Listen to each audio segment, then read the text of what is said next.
Bhagavan Sri Ramana Maharshi, 1879 to 1950, was an influential Indian Hindu sage and Jivanmukta, liberated being. Born Venkataraman Iyer in Tiruchujji, Tamil Nadu, he became known as Ramana Maharshi after a profound spiritual experience at the age of 16.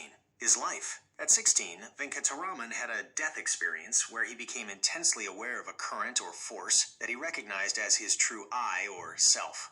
This spontaneous awakening led him to renounce his worldly life and travel to the sacred hill of Arunachala in Tiruvannamalai, where he remained for the rest of his life.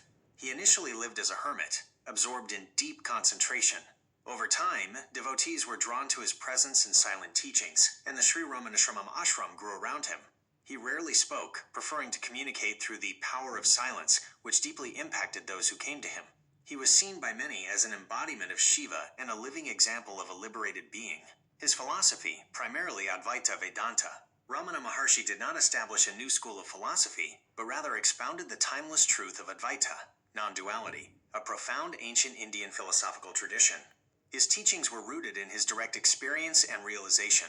Key aspects of his philosophy include self-inquiry, Atma-vichara. This is the central pillar of his teaching.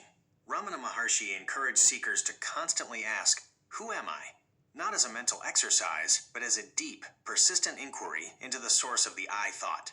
By tracing the I back to its origin, one gradually unravels layers of false identities, ego, body, mind, and discovers the true self, which is pure awareness, beyond birth and death. The nature of the self. For Ramana, the self is not something to be attained. It is always present, the underlying reality of all existence. It is eternal, unchanging, and blissful. The ego, or the false I, creates a sense of separation and is the root of all suffering. Illusion, Maya.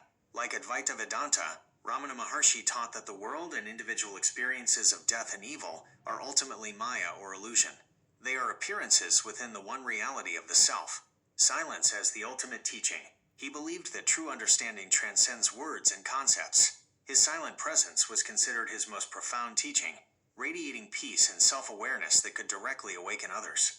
Importance of stillness and inner peace. Ramana Maharshi emphasized abiding in the heart center, the core of one's being, where the mind dissolves into pure awareness, leading to tranquility and unity with the divine.